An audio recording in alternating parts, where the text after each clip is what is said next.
This is the main room at the Panda Studios here where I do most of my work. This would be like Sam's office, essentially. So yeah, there's a lot to go over in this room. This is a Jeff headback design treated room as well. This used to have a different sort of treatment before we built the second side, and then once we built that side, we upgraded this room and the live room, and so this is the treatment we have now. We used to have this old diffuser thing above me that actually looked like it would have killed me. It was just like really heavy and really scary. But I assure you everything is safe. So we built this other one instead. So yeah, basically this is a grid diffuser with absorption up on top. It sounds really nice and dead and really treated right here.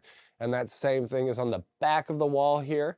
And this is where I have all of my awesome trinkets ready to go for me to have all my tools. So we'll go over all those in a little bit. So we got the cloud above, we got the side panels, we got all the bass trapping around here. It's a very, very, very treated room, and it sounds great. So now let's pan over to here, and let's start with this wall of amps here. There's a lot to go over here, but let's start with this guy here. This is a fun board. This is the progress chart. Write your band name, project down, write your instrument, write your song, and then we play how many things can we finish today. So this is the game we play all day when we're making records, and it's nice to have a whiteboard ready to go so everyone can decorate it however they want. So here is my pedal board. This would probably be the best place to start and talk about this entire wall here. I love pedals. I have a bunch of pedals. You saw that I have a bunch of pedals in the ISA booth. This is my pedal board, and this is a very long thought out process of getting this to a point of being a complete intuitive design that is just going to make me make awesome records all day with no issue. So let's go over what we have here. So basically, you have a true bypass looper here. This is a DIY thing where if there is nothing engaged and there is no signal going through any of these pedals, this is just guitar into this, and this goes from the input to this tone bone right here. And this tone bone is my AB box so that I have two outs. So just a brief tangent, to get in and out of the pedal board, you would use this patch bay right here. So we have our input here and our two outputs of the board. So that is how we get in and out of the board. So I currently have a reamp box set here with an output going to my input. I would patch out of those into any of the amplifiers here. So we'll go over that in a second. Let's go back to the board here. So pedal board. First thing, the signal. What are we going to do? Well, you're probably going to want to clean up the signal, gate any noise, get anything out of it before it goes into anything. So I have a gate right here that I can engage, and this is my input gate. I can set it to mute, I can make it just a mute pedal, or I can just make it a gate. That way we can just quickly mute the guitar and or clean up any line noise when it's not playing. Next is the pitch. This is going to allow you to change the pitch of your guitar, and it's very important that it is one of the first things in the stage, because you wouldn't want to change the pitch of your guitar with all the sound baked into the sound before it's pitched down. So that's why it's very front here. And I do that with the core or the Electro Harmonics pitch shifter here, the pitchfork. I use it for a lot of like octave stuff, playing around with, blend a little bit of thing in there, get a little bit of that pog type of sound going in with the pitch shifter. So that is that. The next thing I have is a wah pedal. Now the wah pedal is all the way to the left over here. I am borrowing one from my amp dude who is letting me try out this modded one that he made. I have my own crybaby set here. But yeah, that way, if you want to wah your sound, you'd probably want to wah it before your effects and not after your effects. So that's why it is there. Next thing in the signal is the EQ. And I accomplish EQ on this pedal board with these two pedals. This is a parametric EQ from Boss, and this Dean Markley little pedal that has bass, middle, treble, and some little volume boost action here. So I can EQ and fix the tone of the guitar before it hits the amp and do anything that I need to right here. Then we go to our external one.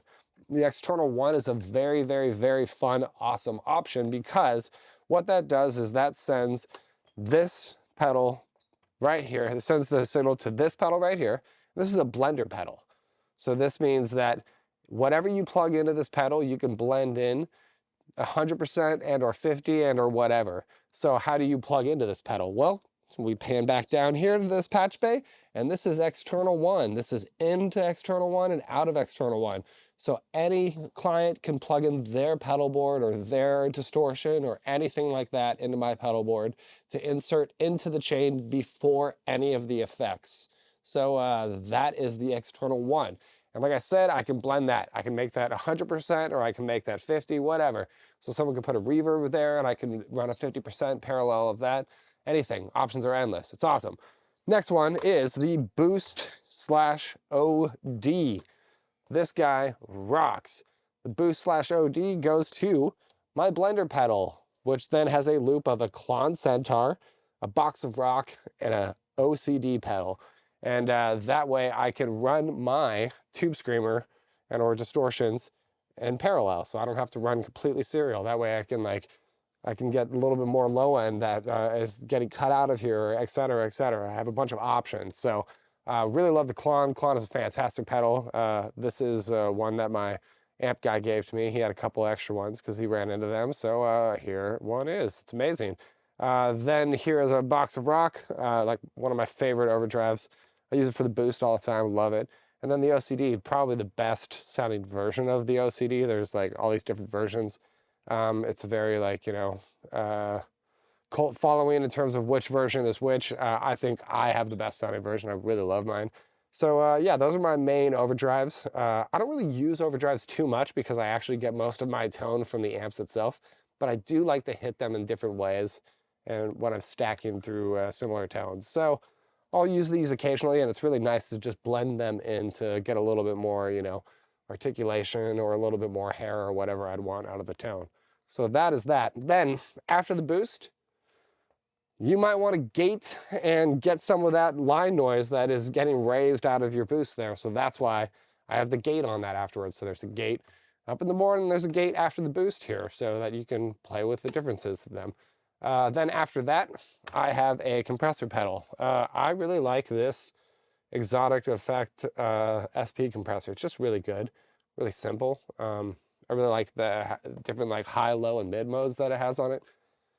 It's just a really fantastic compressor that I just like love using for like clean tones. You can just get it right to a point of breakup and then just like really get that guitar to punch through without ever breaking up. It's a beautiful, beautiful pedal. Really like that. I use that. This is like one of my most popular pedals that I use on this board, to be honest.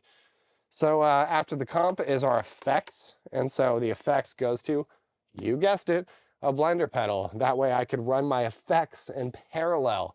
And what effects would that be? Well, it's my flanger, my chorus, and my phase 90. So those are all my effects. That way I have my modulation that I can run in parallel and just blend in a little bit of phaser if I want to, or a little bit of flanger. So really like that. Then the next thing I have here is the external 2. Where do you think that goes? Pan back down here. External 2. This way, if someone has like, say, like a Strymon or like a cool delay, or if like someone like me has a thing like a Space Echo that is sitting right over there that needs to have an input sitting right here. So I can go from external 2 into my Space Echo and use my Space Echo on my pedal board right here. And I can blend how much of that is in here. So that is one of my reverbs and delays that I really like to use, and or someone else's reverb and delay that they like to use, so they can put it in right here. Otherwise, I have a delay right here, and the delay goes to these 3 delays that I have set up here. This is a Ibanez Delay Echo. This is really, really, really good pedal. Sounds phenomenal. I really love just like dialing that in really quick. Then I have a digital delay, that classic Wes Borland clean digital delay tone. So I have that, and I have a tap tempo with it. So I can just set that thing and just go, what's up, and use my tap tempo. So then next I have the carbon copy, and I have that one modded so that I can actually have the tap tempo as well with that. So it's very cool. I can switch between which delays I want. I have a bunch of different vibes between that. And then next in the chain, I have a reverb pedal.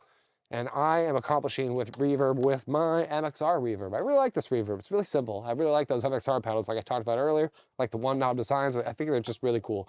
So I like this pedal. It's really simple. I like just switching between the modes and saying, sure, I want just a little bit of room sound and et cetera, et cetera. So if I really want to get weird, I'll use my space echo over here and use the spring reverb, but that pretty much covers my reverb duty there. So then, like I said before, all the output of this pedal goes to my tone bone.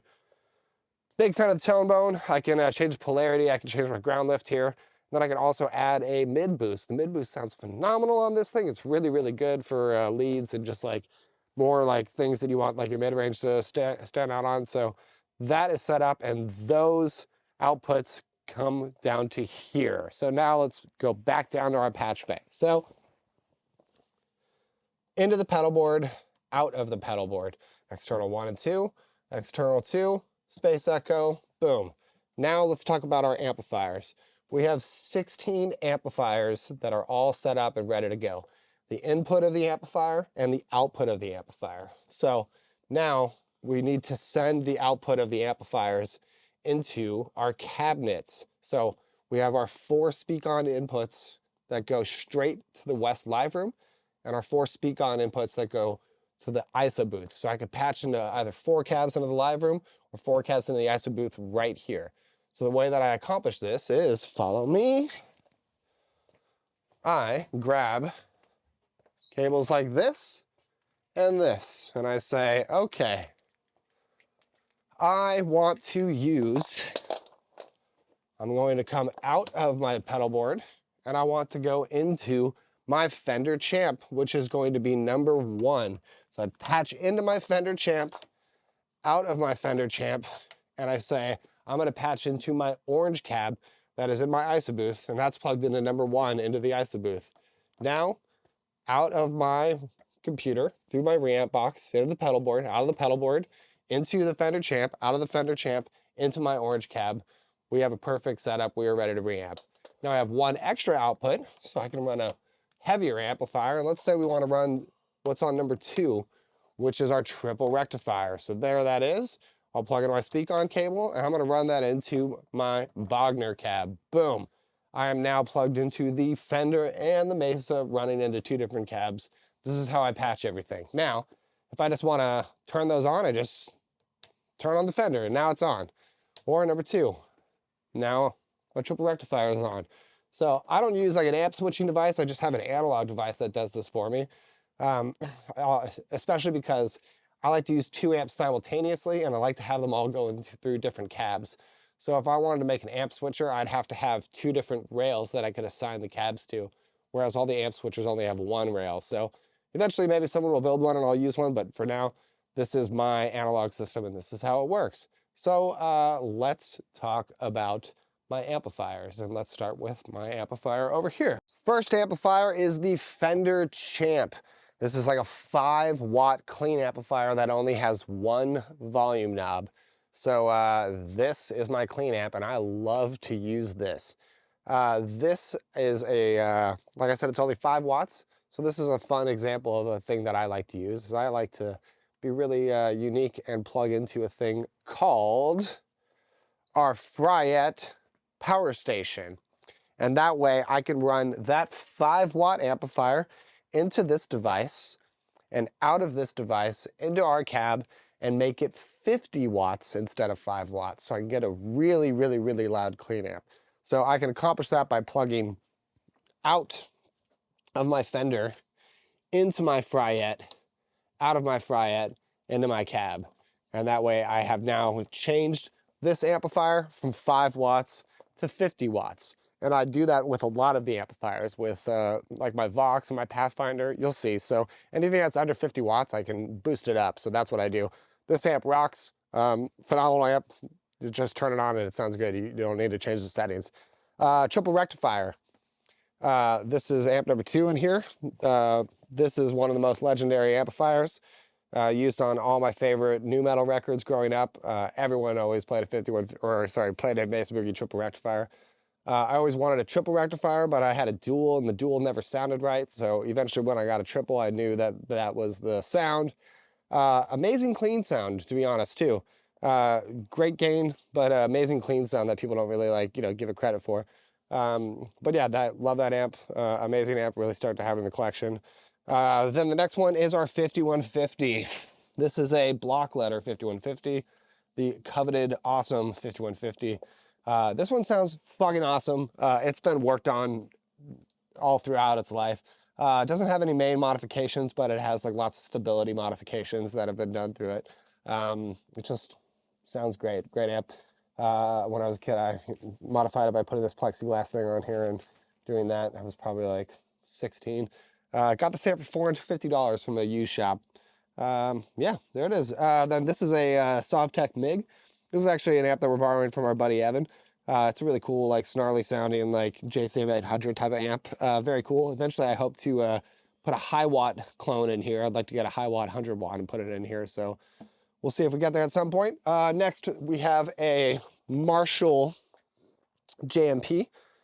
This is actually not mine. This is one that I've been borrowing from a friend, and it is just a very like clean, like unmodded, like normal JMP. Just sounds great. Really nothing else to say about it other than it's just a great amp. You can run the clean channel and run a bunch of effects into it and boost it up and chunk it up, and it gets that pumpkins thing with that op amp pedal. Yeah, just a great amp. Then underneath it is the Dexter. So this is actually like a really cool story of these two amps. It's like a unique one, but basically I always really wanted a JMP, and so I found this one on Craigslist and I went to go pick it up. And it was in a warehouse with like a bunch of them and like a bunch of like high watts and stuff like that. I was like, what the fuck is this place? And it turns out that I was actually buying it from Green Day's Guitar Tech. This guy who's Bill Dexter, I think it's Bill Dexter Schneider, Bill Dexter, whatever. Really good guy, super nice. So he's told me this guy, and then he told me that he was making like custom like quad input ones with all the mods. So he made this one for me. So this is like just the classic like JMP with the vertical input. It doesn't really have like too many tweaks. It has like a gain like tweak on it that like my amp guy did. But that's kind of about it. It's like a very like classic mid forward sounding Marshall that it just like has that classic Green Day sound. Then this is just like a really like beautiful modern sounding amp. Like this kind of has like the same kind of like huge low end and like reinforced modern gain sound as this. So these are like a little bit more like older sounding. Like these kind of all sound kind of similar. But this is just like a gorgeous amplifier. It sounds amazing. It's allegedly like the Green Day like tone circuit, and it has this like clean channel on it that's just like a volume and a tone. And we modded that by making it push pull, so you just activate it by pushing and pulling it. But so it's 2-channel amp, but it's gorgeous amp, phenomenal sounding thing. If you haven't noticed, we like to have our go-to settings ready to go so that we can just like reamp through there and just like change anything that we need. These are all pretty much like we treat everything as like a one-trick pony. Like this thing has its sound, and we like it for this reason. So yeah, that is that. Then before we pan over to the orange over here, we should probably take a moment to talk about our Space Echo here. So this is a RE501, the really awesome Space Echo. It's got line in, and it also can do like guitar level and everything. So I have it hooked up to that patch bay, and then I have it hooked up to this patch bay so that I can patch in from the computer or anything. The chorus is phenomenal on it. Jesus, it just sounds amazing. The echo is great. It's nice to do that whole tape trick with it. Then the reverb just sounds really good. Just a really cool, unique, like old device. Like I'm really excited that I have this. Then I got, my isopropyl alcohol and my Q-tips so I can clean its heads and try to keep it in the best shape as possible. Then I had a nice homie send me this the other day. It's pretty tight. It's like this unique effect that like he made for me, and it's just like this cool little like effect box. And if you open it up, it's got this toy microphone like that. It looks pretty fucking awesome. So yeah, this is like a fun thing that we started kind of playing around with and trying to like incorporate into some things. So yeah, thanks to Destructive Audio for this. This is very nice. And then yeah, let's pan down to the orange 8140. A lot of people think it's an 80140, but it's not. It's AD, like Año Dominio. Is that what it is? Anyways, Orange 8140, literally my favorite amplifier of all time. You might notice that the master volume is cranked all the way, turned all the way up. Yeah, that's how that amp sounds amazing. You have to fucking crank the goddamn shit out of this. It sounds so fucking good. I actually really like this on like even metal stuff, like modern metal things. It just like it's just a beautiful, beautiful sounding amplifier. A lot of people like think they know what an orange sounds like, but they don't know what this orange sounds like. This orange rocks. It's so fucking good. I've had like people who just like fall in love with this when they make records here, go and buy one, and it never sounds like mine. Like this thing has been fixed so many times, and like every single time it comes back with like new parts and new upgrades. It has like completely different transformers. It's like this thing has been worked on and is this like amalgamation of just amazing love and respect. And this is just a true one of a kind amplifiers that is just phenomenal. I basically, anytime I start a record and like start reamping, this is the first thing that I plug into. I like, this is my true north. This, like the second I hear this amplifier, I know if I want to go more gainy, I'll go this way. If I want to go less gainy, I can go that way. This will allow me to hear and center myself and know what my guitars sound like on my record and take it from there. So this and my 5150 were like my amps that I like built my entire career off of. This is like the sound of Heavy Heavy Lolo. This is the sound of the Story So Far. This is the sound of like Basement. This is the sound of like State Champs. Like this is my sound, and like this sound is blended with the 5150, and that's like the basis of my guitar sound. So then you want to like move on and like get from like so I have like this cleaner amp and then a 5150 is my gainy amp. So I wanted another cleaner amp. So I started moving into Marshall territory. And then, if you want another heavy guy, you got your triple rack over there. But then, you want to start going cleaner and more organic. So I eventually got this guy, and this is just like a really, really cool amp. This is called a Newcomb Pathfinder, but this was like a vocal PA that got modified to be a guitar amp. And it's a really unique setting. Like there's like one knob doesn't work, it's just a dummy knob, but like it's actually not like a normal EQ, it's just actually a high cut and a low cut. So they're just like cutting out high end and cutting out low end because there's just two master volumes, and the more you increase this, the more they distort. So it's like allegedly it's like a high wattage type of thing and a Voxish type of thing. So I kind of have the best of those two things in this box.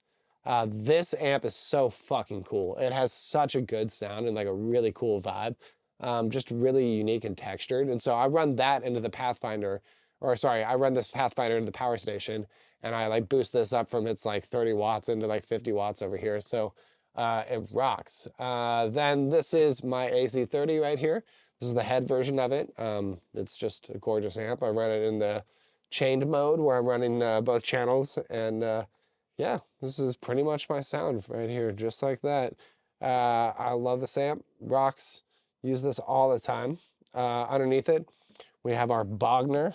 It's actually not a Bogner. It's just a DIY JCM 800. This is actually not our amp. We're borrowing this one. We've been borrowing it for a long time, but this is just a cleaner, like 50 watt JCM style amp, and it's just a really cool amp. It sounds really good. Then underneath it, we have the Jet City HDM. This is the one with the depth mod. But we modded the fucking shit out of this thing and turned this thing into like the most like Soldano slow clone kind of possible out of what is here. So this thing sounds really good. It fucking screams. It has so much fucking noise and like makes a lot of fucking noise, but its gain sounds great. Just a really modern thing. And it's funny how its controls are like the exact same as my like 5150 block letter, because it's basically just like the same type of design and a clone of each other. But yeah, it's just a really fun amp. I want to build like a big, nice high watt someday, but we'll get there. So, but this one, this is about to be replaced with a deluxe reverb that we're building, which is going to be our purified deluxe reverb. So that'll be awesome. Then let's go over here to our newest addition to the studio. This is a 5153. This is the Stealth mod, and it's the one with the EL34s. And I got this one on a recommendation from my friend Mark Lewis because he told me to buy this one when I was about to start making the Spirit World record. I said, I want a new amp. I don't want something that's going to be unique. What should I get? He said, get a 5153 EL34. It's awesome. And it rocks. And it was our like Spirit World fucking guitar tone. Like, here it is. This amp rocks. Its clean tone is really good. Its second channel is really good. I had an early 5153. It wasn't the stealth mod, but I had one, and I thought it was like almost good, but I liked my regular 5150 better. But they've fixed and tweaked everything that I didn't really like about it on these, and they just sound great, and I really love it. So yeah, we've been using this one a lot. Great amp. Like I said, the second channel is like really fucking cool too. We use that a lot. So then now we go down here. This is our Ampeg Jet. I got this after hearing that Eric Valentine used it on a bunch of his early Third Eye Blind stuff. And I saw it and I just really thought it was a gorgeous, clean option. So I got that and it's really cool. It's like a unique, like, it's kind of like this and this guy. It's just like a nice, like textured, cleanish amp. Wouldn't really call it clean, but it's just like, has a really cool, like unique, like organic sounding gain. I think it still has a speaker in here, but we modded it so that it just runs, we only run it into cabs, but it doesn't run into the speaker in here. It's just as, like we treat it as a guitar head. And then underneath it, we have this Simul Satellite. My amp guy actually gave this to me because he fucking rocks. But yeah, so this is actually just like a Mesa like Mark II, like basically, and it's just like the good version of it, where it just is like a simple thing. It's just volume, tone, master, presence, and you got the cool EQ here. And what's really cool about it is you also have the push-pull knobs for the boost. So it's like really just like all the good stuff of that amp without all the bullshit. So this thing, like, it sounds fucking massive. Like this thing is really big sounding. It has like such a huge like sounding like power amp on it. It rocks. I really love this thing. It sounds like it's on fire. Like honestly, like when you use it, it's just like it's a really cool sound. But yeah, so those are all of the amplifiers. We have space for one more amplifier, which would be 16. And I'm thinking about making a bass amplifier at some point. I used to have like a V4 and a different bass amp, but I've just been running DI recently, and then I've just been using this power station too, which is really nice. But if I mic up a bass cab other than my combo, usually it's because a band has their own. So yeah, that kind of wraps up the amps there. I guess we could talk about some features of this wall. As you might notice, we have trinkets of pandas everywhere throughout the whole studio. So I got a bunch of things just hanging around. You know, we got our Teenage Mutant Ninja Turtles over here. We got all my homies from Australia. We got my cat, you know. We got me and my wife here hanging out. Just a lot of cool photos and trinkets, you know, just little inspiring stuff. We could talk about this wall here for a second because you all kind of know the drill by now. We have our 4 IEC cables. We have an extension cable so that you can, you know, run a laptop in here and do whatever you want. This is all our headphone cables that you would need for in and out of the room here. We have all of our XLR to TRS cables that you would need if you want to patch in any external gear or run it into any of the other rooms. All my guitar cables, including my no capacitance guitar cables that are here. We got our patch cables, we got our paintbrush, we got our gaff, we got our short patch cables, we got our speak-on cables, we've got our speak-on patch cables, we've got our splitters, and you've got some extra USB junk that you would need if you want to operate some things in this room. So everything you would need is just ready to go right here. So yeah, now that brings us over into the desk. So first things first, for those who are old school and boomers and lame grandpas who would ask the question, why don't you have a console? Well, I'll tell you why. I have even more benefits than a console here in this desk. I have everything I would want from a console in this desk. I got my preamps, I got my EQs, I've got my compression, I've got my patching and my routing. I've got everything I need to run my studio right here. So let's talk about it. I am using an iMac. My iMac is using an HD system, Pro Tools Avid HD, to get in and out of the computer. I'm using these two HDIOs, and I am rocking 32 inputs, 32 outputs. So those are going directly into Pro Tools. I am utilizing this beautiful Avid S3 console to mix and set and handle all my level adjustments. This is one of my favorite pieces of the studio. I love this desk. Yeah, so all of this is being monitored by two NS10s. I painted mine purple, so they're very cool NS10s. And also, mine has a happy face and the sun logo. So it's fucking awesome. We upgraded them and they have Bold North audio cones. They have brand new tweeters and they are also fused so that they will not blow. They are being powered by the Bryston 3B power amp, one of my favorite power amps. And we also have a subwoofer as well to provide some of that low end there. All of that is being controlled by our dangerous monitor controller. I have this beautiful device here where I can switch between my inputs from my computer to my DAW. I can turn my sub on and off. I don't have any other monitors. I really just like listening to NS10s, and there it is. No big deal. We are also using SonarWorks reference ID to tune. Everything is very good there.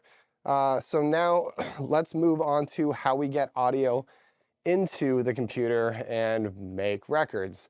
So the first thing is we have our preamps. Before we talk about our preamps, I guess we should talk about our patch bay down here. We'll work our way up. So this control room is capable of patching into all three of our rooms here to record from.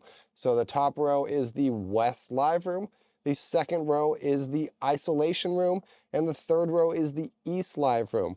This fourth row is where the preamplifier inputs are. We also have extra preamplifier input lines for these other extra inputs here as well too. I think we currently have either 22 or 24, I think 22 preamps going on right now. We'll have 24 inputs at some point. But yeah, so anyways, the top row, West Live, ISO booth, East Live, preamps, our extra lines and our extra preamps, everything is ready to go there. Boom. Above that, we have our power play from our Behringer unit. All of my audio from these is patched out, go into there so that all of our monitors can be controlled by our musicians in either this room or that room with those controllers in there. And there that is. So now we move up to our preamps. I have a 10-channel rack of Cappy VP28s. I used to have the GAR 2520 op amps, and then I upgraded them to their Cappy op amps that they have. I don't know the number of them, but it's those one Cappy newer ones. These used to sound really good. They, like, you know, a lot of people like would say these are their favorite preamps of all time. I don't know, I'd go that far. They're great sounding preamps, but I really love my Lolas down here. These are my favorite preamps, like, of all time. These preamps just sound so fucking goddamn good. But anyways, these the Cappies, built these hairballs down here. Shout out to Mike from Hairball Audio, because Hairball is fucking awesome. So yeah, anyways, I use these on like kick, toms, hi-hat, a couple like mono things, just like anything that's like close mic and cool. It's worth saying that, like, you know, these like are like the best like kick preamps, like out of everything I have. It just sounds way the best on these preamps. Like, so everything is all tailored for like the right signal path here. I use these Lolas on overheads and room microphones. Anything you want to just sound big, huge, and colorful and fucking awesome. Those are the Lolas. They rock. I have the Hardy 990 op amps in them, just the standard ones, not the DIY ones. It's just a really, really amazing preamp. I have 4 extra open spots here. I would like to make my own custom preamp and have my own design. We'll see if we can get there. Otherwise, I'll probably just get some Lolas and fill that up in there. Then underneath that, we have our Locomotive tube preamp. This rocks. I always really wanted a really cool tube preamp to like blow shit up with.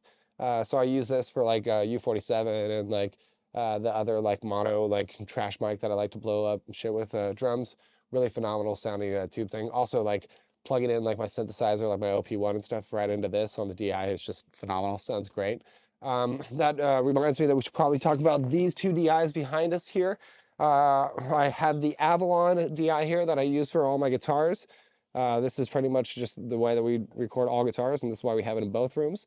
And then right here I have my Zod DI, and this is a tube DI that I use for bass. Just as a little bit more rounder, just sounds a little bit bigger and like not as bright. Just a beautiful unit. Sounds really good. So that is the input devices on this side of the room here. Everything terminates to this TRS patch bay that has been nicely written out by our lovely assistant Teresa over there. Thankfully, she has some very nice handwriting so we can read and see everything on this complicated patch bay. This is a typical setup for us here because we are using hardware as we're mixing and as we're tracking, so things are always patched in and ready to go for us to recall. So that brings us into the center section of this desk. On the desk, my first favorite thing is I have my launch pad here so that I can do all my MIDI routing if I need to, just right there. I have my mouse ready to go. Perfect in action. First piece of gear here that I love, this is my Undertone Audio MP-EQ. This is my favorite preamp and my favorite EQ. I know that I said that the Lola was my favorite preamp. You'd be shocked how close both of these sound. Oddly, these are both like really clean, like unique, like Neve styled things. They're just really colorful, really like great sounding preamps.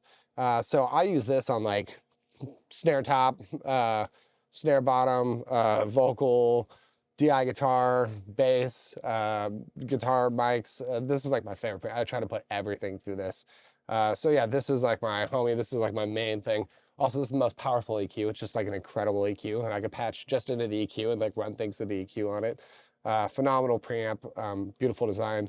Unfortunately, they discontinued these for a minute. Apparently, they're going to start making them in small batches, but just beautiful, beautiful, beautiful preamp and design. I would have my entire studio with these if I could. Then we should probably talk about the other features on the desk here. I have my loudness monitor, which is from TC Electronics, Clarity M. I'm using it to make sure my program loudness is pretty much good. I definitely am shooting for like -7 at least. I try to go real loud, like -3 if I could, without destroying things, but you know, we'll do what we can. Anyways, I really like the meter on this thing because then at any time that I'm working on any stereo stuff, I can make sure that my center image is ready and good to go. So that is my meter there. I have my oblique strategies. We should definitely pull a card because when in doubt, zoom out, you know what I'm saying? Who should be doing this job and how would they do it? Didn't I get that card last time in the other room? Yeah. I pulled the same card from 2 different decks. That's pretty wild. Let's pull a different card then. Turn it upside down. Wow, how fun. Okay, well, you know, I'll sip a beer to that. Why not, you know? Okay, anyways, we've got the purified pin here. We've got the Dogecoin, Go Dogecoin. We've got my 250 classes from Orange Theory. I'm one of the sexiest moms from Livermore's Orange Theory that exists, no big deal. This is a camera so that we can do all of our filming up here, no big deal. I got some pics in here and a nice Slimer jar. This was a amazing strain of weed that I once smoked. It was great. And it's a really cool jar. I got my Ewok jar with all my little picks and my Evertune keys and all my basic things that I would need right here. And then we move on to my second favorite thing in the middle of my desk here. This is my 10-channel SSL EQ rack. And we made this into a plugin, so you can get that. This is the SLP 538 in hardware form, basically. Absolutely my favorite EQ that I've ever used. There's a long story behind this, but basically a long time ago I used a friend's recording studio, and he had a rack of API EQs, and I was really excited to try those.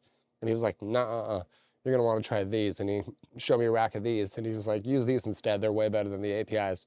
And I did, and I love them. And I asked him all about it, and he was like, I'll build you a pair. So he racked me a pair of 2, and I used those 2 for like a good 10 years on everything. And then when I had to buy this, I ran out of money, so I had to sell those. I always really missed them. Even though that this EQ sounds phenomenal, is amazing, this EQ is also really good and really quick and really easy to work with. And I just wished I had 10 channels of it. So eventually I looked for it and I found it, and I was like, that's it, I'm committing to the 10-channel unit. Here we go, we're doing it. And I did it, and it got here, and it got destroyed in shipping, and we had to get fixed, and finally got them all working, and boom, there they are. So these are my 10 channels of SSL EQs. These were EQs from a broadcast console from a 5K SSL. So they're very quick. They only have high Q switches to make them a narrow bandwidth. So you just choose like your gain amount and which frequency, and then that's it. So it's so easy to just like EQ an entire thing and be like, okay, great, that is an EQ'd snare drum now. Boom. So yeah, I use all these on drums. I use these a lot. If I'm not using these, I'm using these. So yeah, that's the middle of my desk here. I've got an SM7 ready to go in case I want to do any podcasting or like talk back to my artists or anything like that. So boom, that's, you know, one of the, I don't know why I can't get that to work right. But yeah, so that is ready to go there. Then that moves us on to our left side of our rack. By the way, how cool is my orange case from Etsy that I got for my AirPods? Shout out to my best friend Mel Torres telling me to get this, so I got it. No big deal. Okay, great. Now we're on this side of the rack. This is one of my favorite racks. This is has a lot of my favorite gear, but we should probably talk about some of the trinkets on here. We, you know, got Highway 1 for the Pacific Coast. You know, if you haven't driven Highway 1 in California, you're missing out. You got to go. You know, you got a Topo Chico little pin. We have the pin from my old hockey team, the Blackhawks and the San Jose Sharks. So, you know, get a little bit of swag right there. And also this beautiful Purified logo. Just, you know, a lot of cool trinkets. We can start up here on the top. This is my OP1. This is my favorite synthesizer of all time. This is like, I could do absolutely everything. I could make an entire record like with just this. It'd be totally fine. I love this thing. It's really phenomenal. We have it ready to go. This is a Casio VL Tone. This thing is fucking amazing. Jesus Christ, I use this on everything to like figure out like tuning and like melodies. This is like my calculator that I like work with daily. And also it has some really cool famous beats. So like if you did this,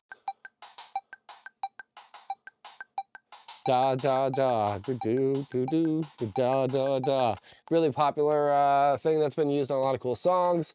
So yeah, there you go. Then recently I got the Steven Slate VSX headphones, the virtual studio headphones. He sent them over. Shout out to Steven Slate. He's a very nice guy. Best friends, me, you, Steven Slate, best friends. Yeah, so they're pretty cool. I really like using them during revisions just to check out some different rooms and see how my mixes are sounding in them. It's pretty awesome. I have a tripod for when I need to set up my FaceTime calls with some clients or anything. And then I have a nice little slate in case we're recording any video for Purified stuff ready to go. Then at the top here, my favorite tool, these are my distressors. I got these at the beginning of my career. I've had these for at least like 20 years. Phenomenal compressors. These were my only compressors that I used for like a decade of my life. And eventually they moved into a drum bus for me. And I first started off as like 4-to-1. And then eventually when I worked with Eric Valentine, he had it on 20-to-1. So I was like, I'll try it on 20-to-1. So this is my whole setting: slowest attack, fastest release. That is my drum bus. And since this lived on drum bus, I missed not having my distressors for tracking. So I eventually got a pair of them for tracking. So usually I have them set up something like this.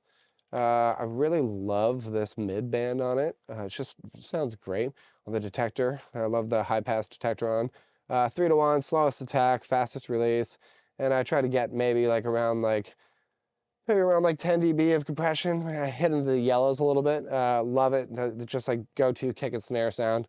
I love it. I also really love the 10-to-1 mode for guitars and bass. Just sounds great. And you know, nuke is always really fun. So yeah, these ones are like my channel tracking distressors. This is what I like to track with. This is always set for drum bus. Like I can't ever change the settings on these, otherwise I can't recall any mixes because this is always running. Then underneath that, I have the EMI compressor. This is a DIY compressor that I made. It's like a TG EMI compressor. This thing was like such a fucking goddamn bitch to make and get to work. But when I did, Jesus, it sounds exactly as I wanted it to sound. This compressor and a Compex compressor are probably the best, and maybe a microlimiter are like the best sounding aggressive compressors I've ever used in my life.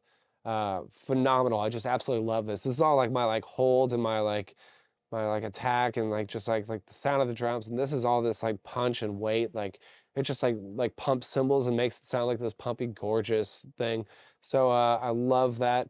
So yeah, distressors, EMI. Then underneath it, I have 2 transient designers, not 1, 2, because I love transient designers. Shout out to Jason Sukoff because he also loves transient designers and has a bunch.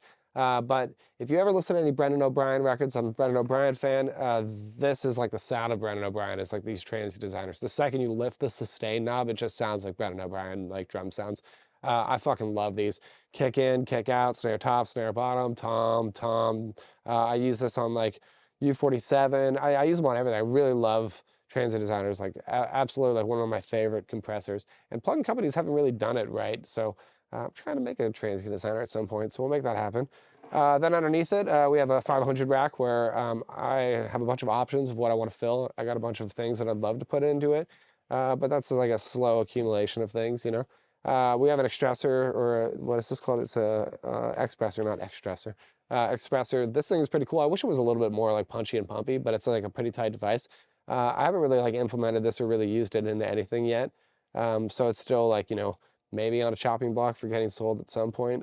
But it's a really cool compression sound. It holds really well. Here's a Rev F 1176. This sounds really good. I used to use this one a lot, and then I sold it to my buddy Chad from 100th, and then he gave it to me to try to sell to him. We still haven't sold it. So if anyone wants to buy this, you can buy this. It's a great compressor. Phenomenal, to be honest. We just don't need it here. Then we have two prototype EQs. I guess maybe I'm being disrespectful by showing these, but these are prototype EQs from Hairball that Mike was working on and was like sending to me, and I was getting some feedback for. And I don't really know whatever happened to them, but they sounded phenomenal. They're really good. And I don't know if that'll ever become a product. What's the deal with that? But they should, because they're really fucking cool. So yeah, that is this rack. These things are always hard set. I can't ever change them. I can always fuck with all of this stuff, and ideally, like, I'll have a bunch of like more like weird comps and like SSL styled stuff or whatever that I'll fuck with on here. So that is that rack. Then we move down to here. First of all, I got these Shure headphones here that are sitting here. These are like my go-to headphones whenever I'm doing any work. They're just fucking comfortable. I can sit here for like 8 hours and work with them, no problem. So those are hanging up there. So we got our Dangerous monitor controller here with a nice 420 sticker. You know, big deal, smoke weed.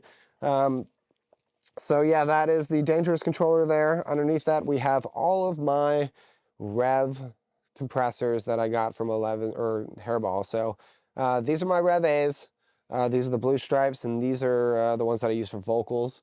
I got two of them because I got one as a backup, and then also if you want to run like handoff vocals, if you're mixing, then you gotta like print them that way.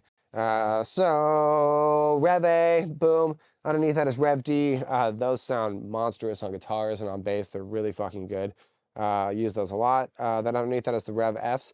Man, what a great sounding modern one. If a distressor was ever trying to sound like 1176, it's definitely trying to sound like a Rev F, because it just sounds way more modern and like sounds like the closest to a distressor that I've heard an 1176 sound. I use that on like snare bus. It's like always patched in, like always ready to go. It's like another hardware piece that I'm never really changing. You'll see that we got calibration settings for all of these. We calibrate all of these. Me and Teresa will spend some days just updating everything and checking them and making sure that everything is coming back and leaving with the correct signal and being perfectly calibrated for our sessions, so we can always just patch them in. So those are the 1176s. It's worth noting that those were the things that we modeled to make our VU compressor from Purified. So all these are like modified and tweaked in cool ways, and so all that is put into the compressor on that plugin. I only set it to 4:1, slowest attack, fastest release. I never change it. I never touch them. That's why they sit down here, because I never want to touch them and move them. So that's how the plugin basically responds. Is it just is the exact same as these for me. So that is that side of that. It basically finishes up the desk here.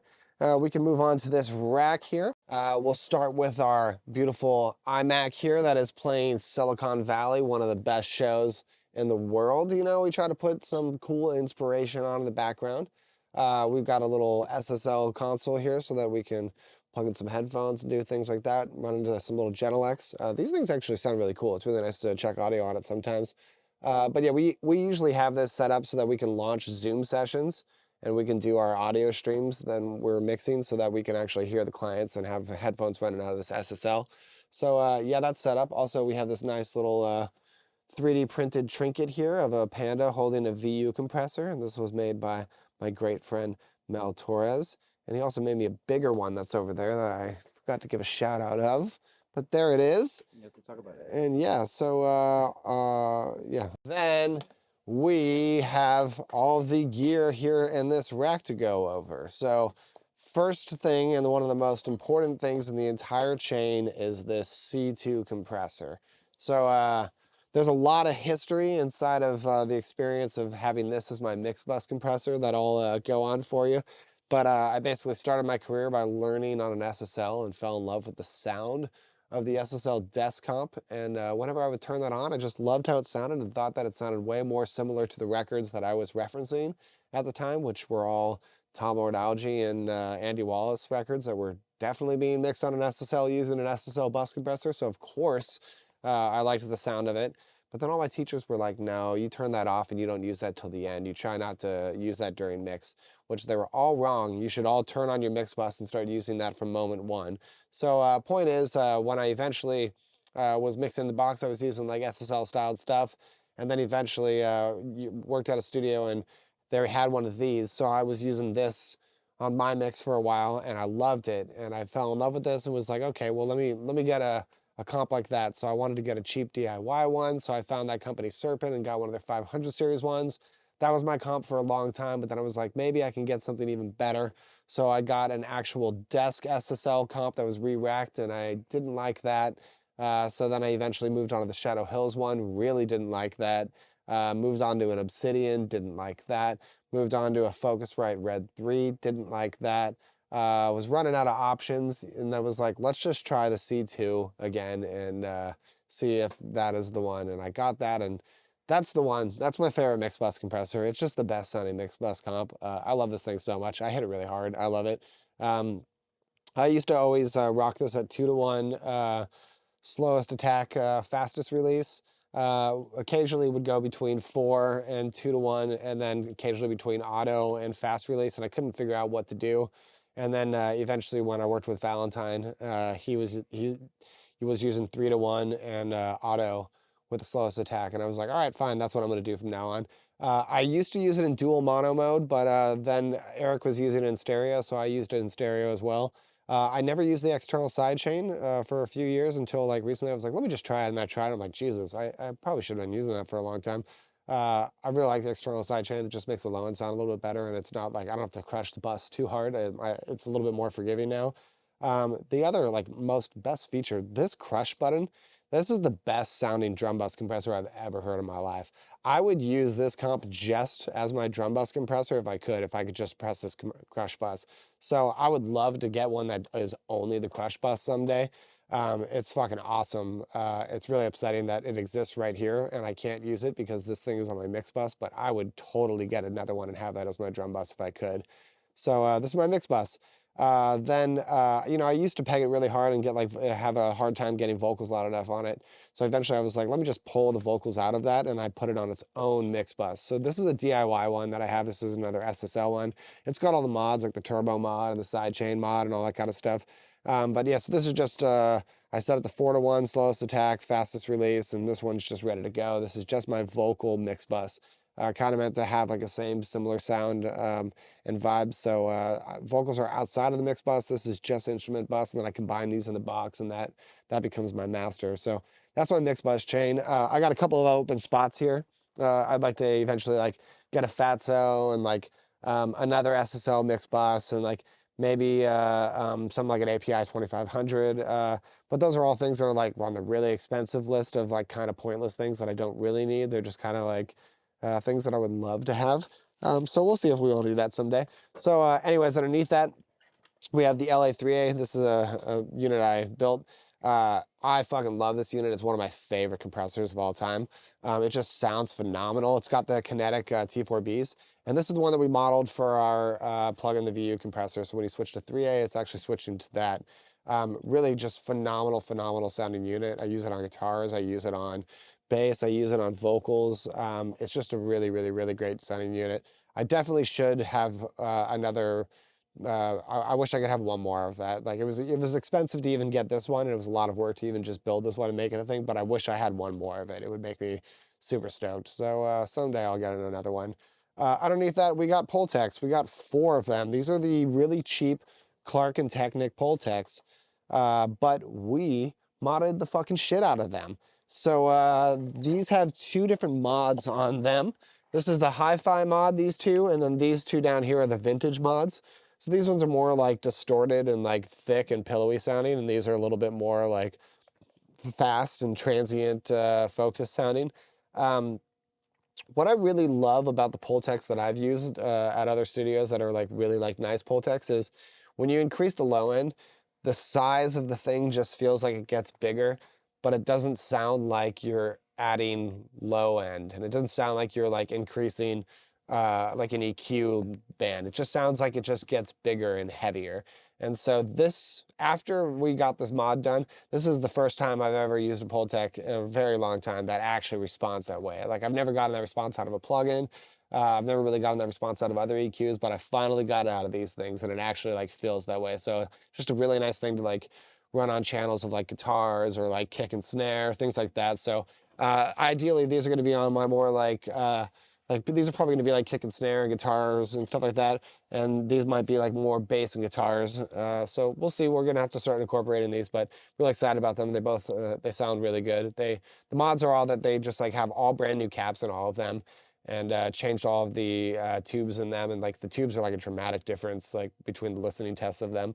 But my amp guy Randall, he's the guy who modded them for me, and he made me 4 different ones. And so me and Teresa and a couple friends had a listening test where we put some audio through it and printed it all at the exact same settings, and we decided to see which ones we thought sounded best and which ones we could consistently pull out as the best sounding ones and as our favorites, and we chose 2 of them, and that's what we did. So those are our Pultecs there. Then we go over to our other side rack over here. This has the more like cheaper fun stuff. These are my DBX 163s. I fucking love these comps. I've used DBX 160Xs, DBX 160As. I've used the 160 VUs, which are really phenomenal. I wish I had a pair of VUs, to be honest. But the 163, they sound so good. They do everything about, like, they do the DBX sound with even less controls, and it makes it really easy. So I love them. I use them on like outkick and bottom snare and toms, and they're just really, really, really good compressors. So yeah, then next is we have the 3630 from Alesis. This is a fun comp. I had tried this a long time ago. I didn't really like it that much, but then recently some friends of mine convinced me to get one and give it a shot. And basically, once I learned how to use it correctly, it actually is really fucking tight. But the whole point is like I'm in love with Daft Punk and like Justice and like early records like that. And like those like records just have this huge fucking bottom end and this huge like pumpy nature to it that is just so cool, and they just sound really glossy. And allegedly what they did was they would just shove a kick drum into this so fucking loud with the entire mix on here, so that each time the kick hits, it ducks the whole mix. So that's their like side chain, like pumpy sound. So we got one of those to like mimic that and have that on the rack as another option, just because I love that vibe. So this is a newer thing. We haven't really incorporated it into anything yet, but we'll fuck with it more and more. So yeah, there it is. Then underneath that are my favorite compressors ever. These are my micro limiters. I got 3 of them right here. Jesus Christ, I fucking love these things. These are literally my favorite compressors of all time. I'd be happy to make an entire record with just this. Mix, bus, everything. I would compress everything with this. I'd feel so confident with this compressor. It sounds so good. I just love them on like, I found this a long time ago. A friend of mine told me that like when they were mixing a record, a guy used it as their drum bus, and so I checked it out and I got it for $30, and I loved it so much that I got a few more of them. So I've owned 5 of them in my life. I have 4 currently. So yeah, they rock. I use them on rooms. I use them on keys. I use them on background vocals. I use them all the time. And so we made it into a plugin for my company. So this is now as a plugin, so I get to use it and mix all the fucking time. But yeah, these rock. I fucking love these. And it's funny, the price is just like skyrocketed on them ever since I've been, raving about them. And now people are starting to kind of know that these are pretty fucking tight. So yeah, like I said earlier, like a Compex and a TG are like my favorite, like most aggressive sounding compressors I've ever used. They just rock. So then underneath it, our last piece of gear in here is our Aphex 204. This is just amazing on toms and like bottom snare and kick and stuff like that. Like, it sounds really fucking good. Like also like random things like guitar and shit like that sometimes, like during mix, like problematic things. Like this is like a unique like thing. It's one of those like early pieces that like I bought as a kid, and like thankfully like held on to one. I would actually, if I could, I'd have another rack of this too, because it's really like nice to have 2 channels of it. It'd be cool to have 4 channels of it. Just a really cool like exciter, and just adds a bunch of bottom end of toms, makes them sound way more glossy. You can just kind of like fix anything and like make it sound cool if something sounds like boring and fucked up. So yeah, then besides that, we just have a couple of random things sitting here. I have a old MIDI device here for in and outs of Pro Tools, but then this is like an obsolete thing that is discontinued, so it's kind of just in the graveyard here. Old hard drive, still hanging out, and then I have a backup Crown amplifier in case this Bryston ever dies. I can just immediately switch over to the Crown amplifier. So yeah, I used to power my NS10s with this originally. Fucking great sounding amp. And then now I use Bryston, but yeah, still have that in case I ever need that. So that basically covers this whole rack here. We can talk about some of the cool trinkets in the room and just kind of the room itself. Got like my Kiss Bear here. Got an Enjoy skateboard here. RIP Enjoy, apparently they're going out of business. Yeah, then I got like a little side rack here with some Sharpies and basic shit like that you would need, some tape and a labeler and markers and some papers to write down notes, anything that you would want, to organize yourself during a session. Nice couches here. Nice pillow of my homie Drug Seeker. What's up, dog? Then I got the recording light, obviously. Our friend the Android over there. Then a pillow from the Pillow Guy. And this is his art piece of Snoop Dogg that he made out of a bunch of weed and a bunch of joints. Pretty fucking awesome. Then if you've watched Silicon Valley, then you know about this. Always Blue. Ooh. Wow, I'm on a roll on this one. I don't know if I can stop. Whoa. We might have a problem, guys. Am I gonna voluntarily walk away from this because it's gonna be awkward if I just keep doing this right now? Wow. This is there, all right, thankfully. That was amazing. We'll have to count how many that was. You'll have to put a ticker on that video. So yeah, then here we are at the wall of trinkets. A lot of random stuff in here, a bunch of little dunnies, a bunch of little pandas, all my little trinkets. Everyone would give me gifts and say, hey, I got you a little panda. So here it is. Here's like a pipe where you can pack your bowl here, and then you smoke out of the Panda right there. No big deal, dude. So pretty tight. Then let's see, we got a bunch of strings. So I'm very big about matching the string size to the tuning of the guitar. So I have every possible string. So when a guy's like, yo, I'm gonna tune to D standard, I'm like, okay, well, it's these sizes, so I can go through here. So I have a bunch of them, every single possible string that you can imagine, ready to go.